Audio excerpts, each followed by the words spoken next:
Namaku adalah Fathahilah dan pria ini bernama Raden Kuning. Kami berdua adalah penjagamu cucuku, ujar kakek Fatah. Penjaga? Apa kalian ada hubungannya dengan mimpi yang kudapat dari kakek buyutku tempo hari? Balas Handaka yang kembali teringat dengan pesan dari sang kakek. Iya, memang benar. Kami adalah sosok gaib yang menjagamu sedari kecil, cucuku. Kau tidak bisa melihat kami berdua, namun sebenarnya kami selalu menjagamu dari setiap gangguan-gangguan gaib yang terjadi kepadamu. Kami tahu semua mengenai apa yang terjadi denganmu, termasuk mimpimu yang bertemu dengan kakek buyutmu itu. Assalamualaikum warahmatullahi wabarakatuh. Kembali lagi di channel Hadis CBN. Di video kali ini saya akan melanjutkan kisah yang berjudul Harimau Penjaga. Cerita ini ditulis oleh Herdi Meidianto. Jika kalian ingin membacanya secara langsung, nanti saya kasih linknya di deskripsi. Dan buat kalian yang belum nonton part sebelumnya, baiknya tonton dulu agar nyambung dengan alur ceritanya. Dan buat kalian yang belum subscribe di channel ini, mari bantu klik tombol subscribe-nya dan nyalakan lonceng notifikasinya agar kalian tidak ketinggalan cerita terbaru dari channel ini. Dan kalau kalian suka dengan cerita yang saya bagikan, silahkan klik tombol like-nya dan bantu share video ini sebanyak-banyaknya. Agar kalian tidak penasaran, yuk langsung aja kita mulai ceritanya.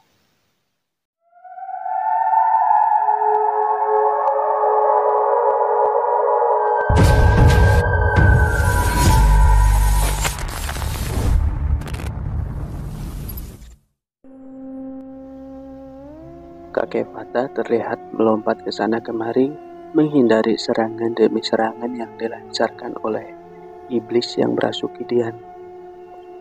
Beberapa benda mulai dari gelas, tiang lampu, telepon rumah sampai buku-buku berterbangan di udara, semuanya digerakkan oleh kekuatan yang dimiliki oleh iblis tersebut untuk melukai kakek Fatah. Ia yang sebelumnya merasuki tubuh Dian sebenarnya paham betul. Hal tersebut tidak akan bisa melukai makhluk yang ada di depan matanya. Namun ia mengerti kalau tindakan itu hanya sekedar untuk memperlambat gerakan harimau albino berwarna putih yang kini berhadapan dengannya. Kakek Fatah mulai berpikir dalam diamnya sembari menghindari serangan demi serangan yang dilancarkan iblis tersebut. Mengapa makhluk ini belum juga mengeluarkan wujudnya yang asli? Apakah dia belum bisa menguasai tubuh manusia itu? Pikir kakek Fatah. Apa yang sebenarnya terjadi ialah Dian mencoba melawan di dalam kesadaran pikirannya yang telah dirasuki oleh iblis tersebut.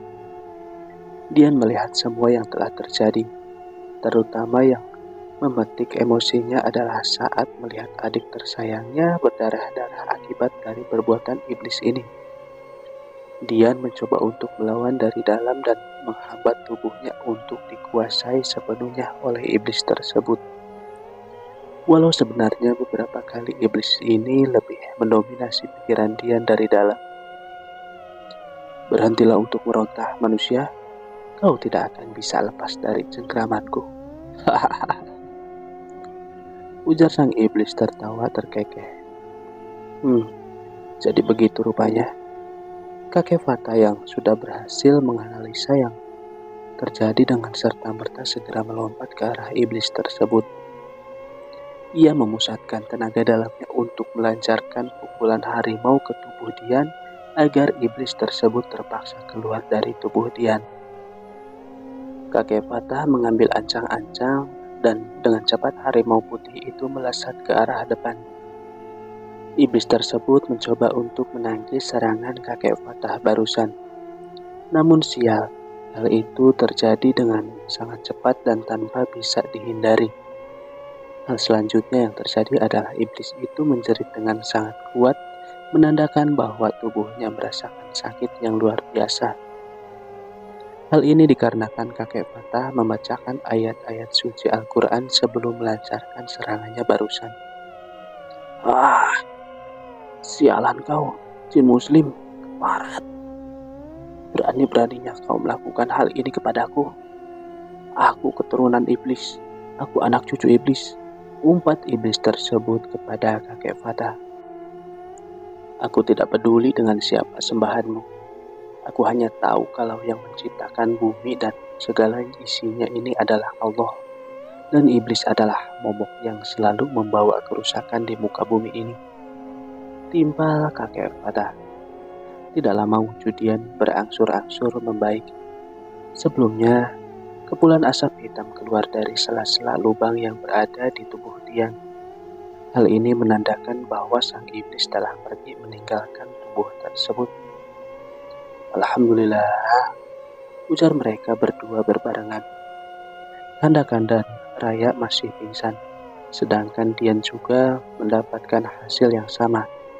Kakek Fatah dengan cepat memindahkan tubuh Dian ke tempat semula dan dengan kemampuannya semua barang-barang yang berterbangan dan berserakan telah kembali ke tempatnya semula. Terakhir Paman Kuning mendekati Raya yang terkulai pingsan dengan kepala berdarah. Lakukan tugasmu Kuning, sembuhkan anak itu dan ubah ingatannya mengenai apa yang ia lihat sebelumnya.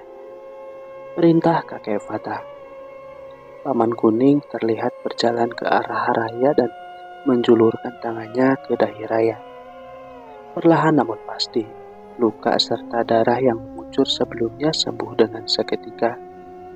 Sebuah pancaran energi berwarna kuning melintas dan keluar dari telapak tangan Raden Kuning dan masuk ke dalam kepala Raya. Hal ini dilakukan agar Raya dapat melupakan sejenak apa yang terjadi mengenai sang kakek, terutama mengenai ia yang telah melihat iblis yang merasuki sang kakak. Raden Kuning dan kakek Fatah khawatir dengan kejiwaan gadis ini karena telah melihat bentuk iblis yang sesungguhnya. Tak lama kemudian Handaka tersadar, kepalanya masih terasa sakit. Matanya nanar menatap sekeliling, di mana Raya tergeletak di lantai sedangkan Dian masih tertidur di tempat tidur dan yang paling membuat dirinya bertanya-tanya adalah dua sosok yang kini ada di hadapan matanya. Siapa kalian? Ujar Handaka penasaran.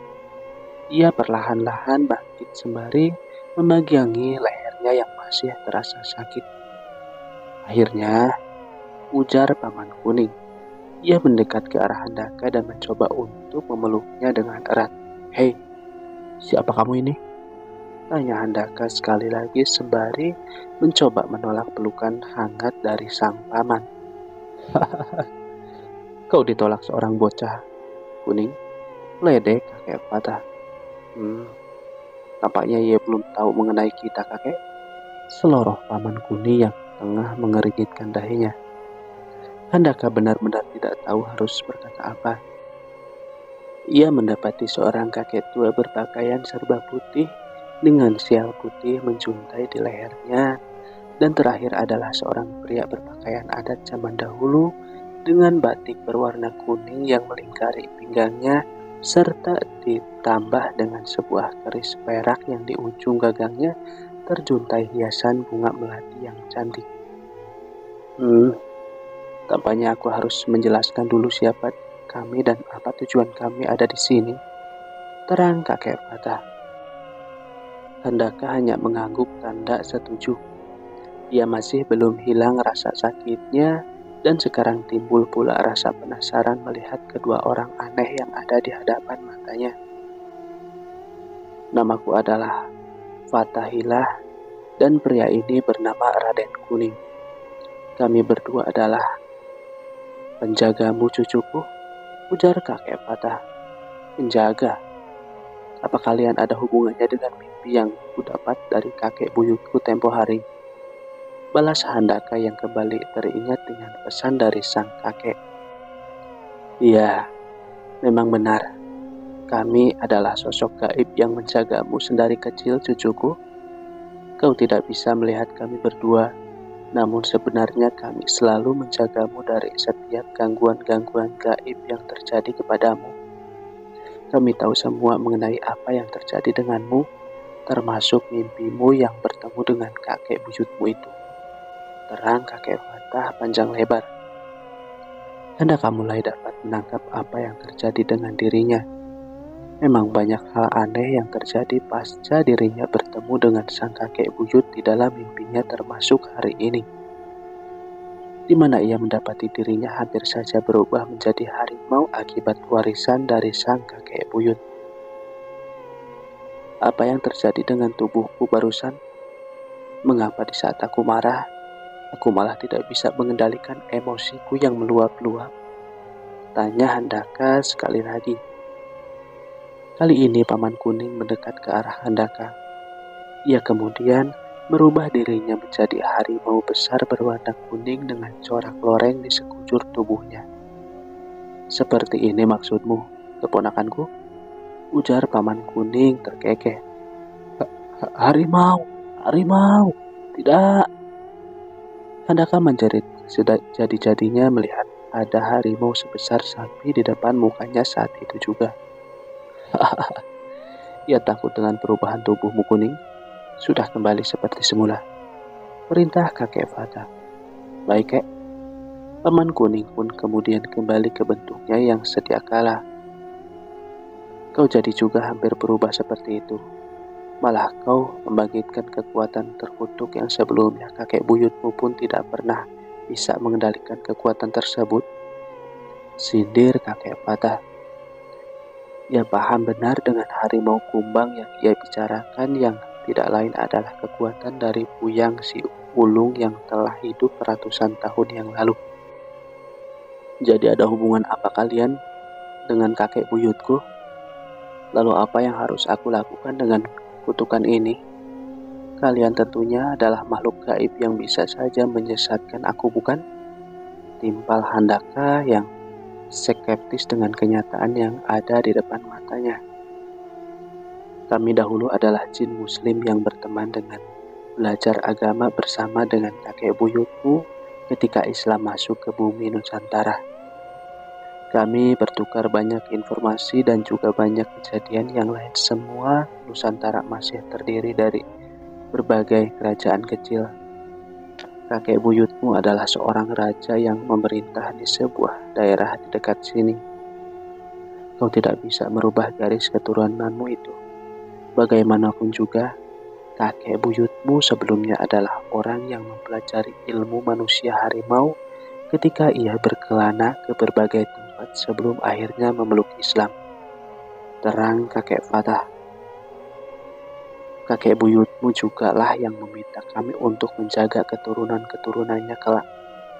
Ia khawatir dengan ilmu harimau yang diturunkan secara turun-temurun ini dapat merubah emosi dan jiwa seseorang menjadi makhluk yang akan muncul di dalam dirimu tadi. Suatu sosok harimau kumbang berwarna hitam yang jahat dan gila bertarung. Ia tidak akan berhenti bertarung sebelum berhasil menumpahkan darah musuhnya. Timpal Paman Kuning. Lalu apa yang harus aku lakukan, kek? Kalau memang keadaannya seperti itu, kakek buyutmu memang sudah pernah berpesan kepadaku lewat mimpi. Ia berkata bahwa aku harus menjadi pribadi yang lebih baik dan dapat mengendalikan emosiku sebelum emosi itu dapat menelan kesadaranku. Ujar Handaka lirik. Ia tidak pernah menyangka bila kejadian dalam mimpi itu akan terasa begitu nyata seperti sekarang. Kami di sini bertugas untuk menjagamu dan membimbingmu. Namun apa kamu sudah tahu mengenai konsekuensi apa yang akan kau dapatkan dari kekuatan tersebut?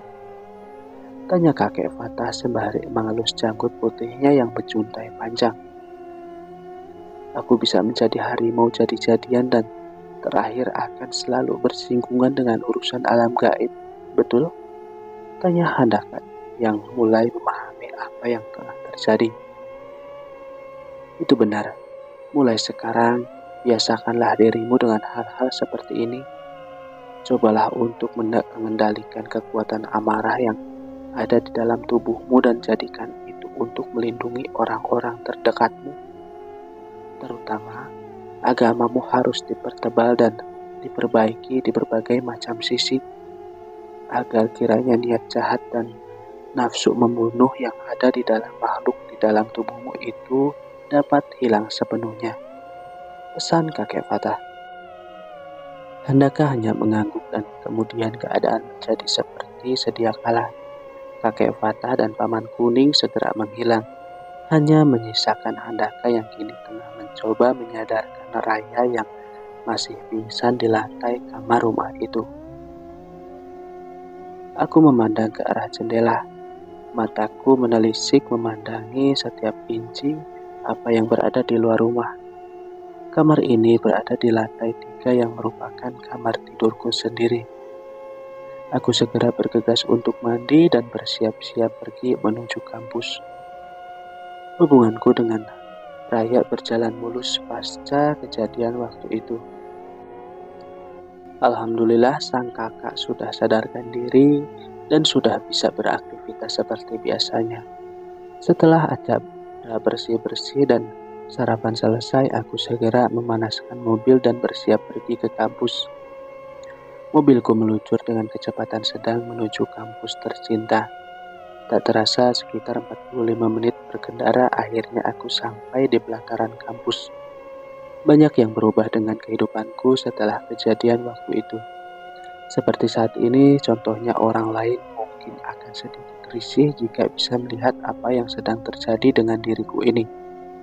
Seorang kakek tua renta dengan pakaian serba putih serta seorang pria dewasa dengan pakaian serba kuning memakai keris berwarna perak yang tersemat di punggungnya mendampingiku pergi ke kampus. Kepekaanku terhadap makhluk-makhluk gaib ini juga kian menjadi-jadi. Aku menjadi sering sekali melihat orang-orang yang diselimuti aura gelap, hantu-hantu yang berseliweran di sana-sini, ataupun kepulan asap hitam yang menurut kakek Fatah adalah suatu dimensi untuk masuk ke dunia makhluk-makhluk yang aku lihat barusan. Seorang temanku yang bernama Derry kemudian menyapaku. Ia adalah teman satu kelasku. Awalnya aku tidak terlalu dekat dengannya, namun ketika tanpa sengaja kami masuk di dalam kelompok diskusi, akhirnya kami berdua menjadi akrab sampai saat ini. "Woi Han, masuk kelas mana hari ini?" tanyanya sembari melapai ke arahku. Aku hanya tersenyum dan kemudian menjawab pertanyaan Derry barusan. "Oh, hari ini ada kelas di ruang C. Lu sendiri di kelas mana, Der?" Kayaknya kita nggak satu kelas hari ini." "Oke lah, gue masuk kelas dulu ya," ucapnya sembari kemudian ngeloyor pergi. Aku sebenarnya tidak mau mengatakan ini. Jujur saja sebenarnya aku risih dengan keadaan Derry. Aku akhirnya mengerti kenapa tangan kanan Derry sering mengalami kram atau susah digerakkan. Derry juga bercerita kalau memang sering ketindihan atau sleep paralysis. Dalam bahasa ilmiahnya saat ini, aku melihat kalau ada seorang anak kecil berjenis kelamin wanita sedang bergelayut di tangan kanannya.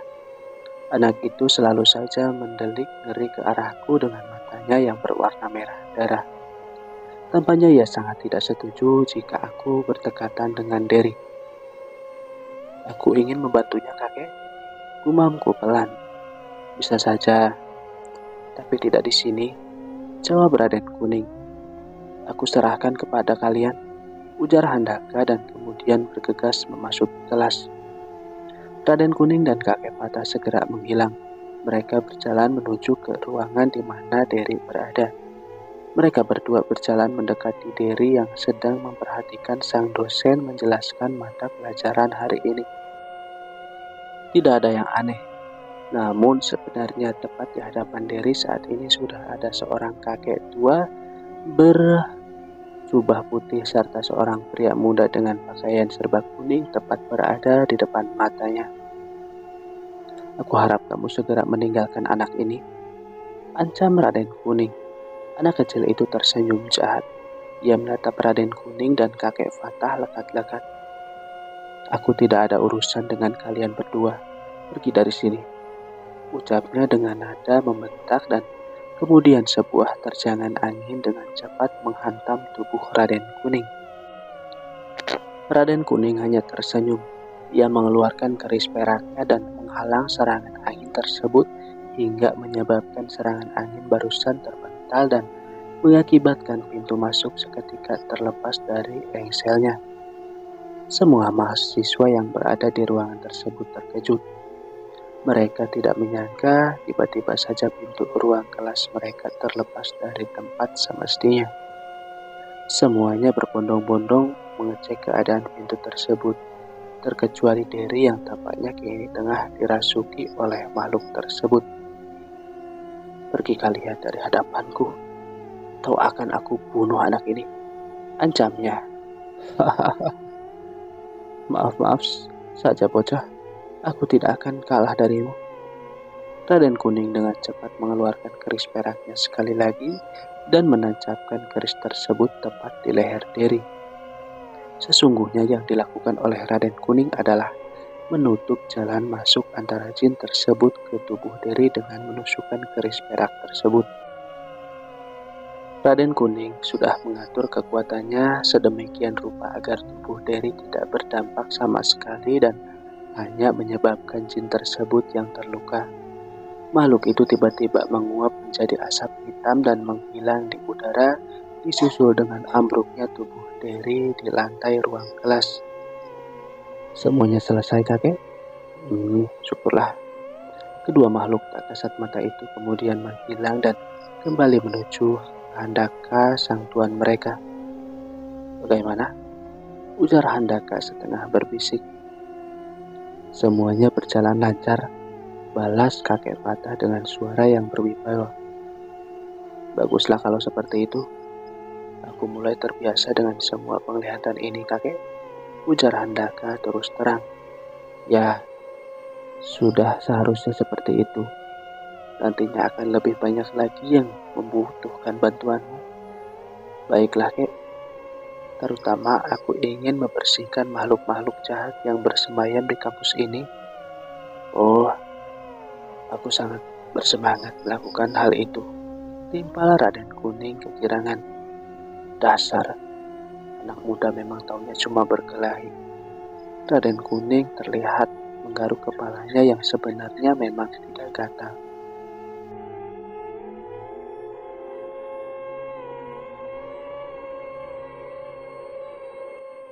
Sekian dulu video kali ini. Kita lanjut di video selanjutnya. Saya Hadi pamit undur diri. Mohon maaf bila ada salah-salah kata. Wassalamualaikum warahmatullahi wabarakatuh.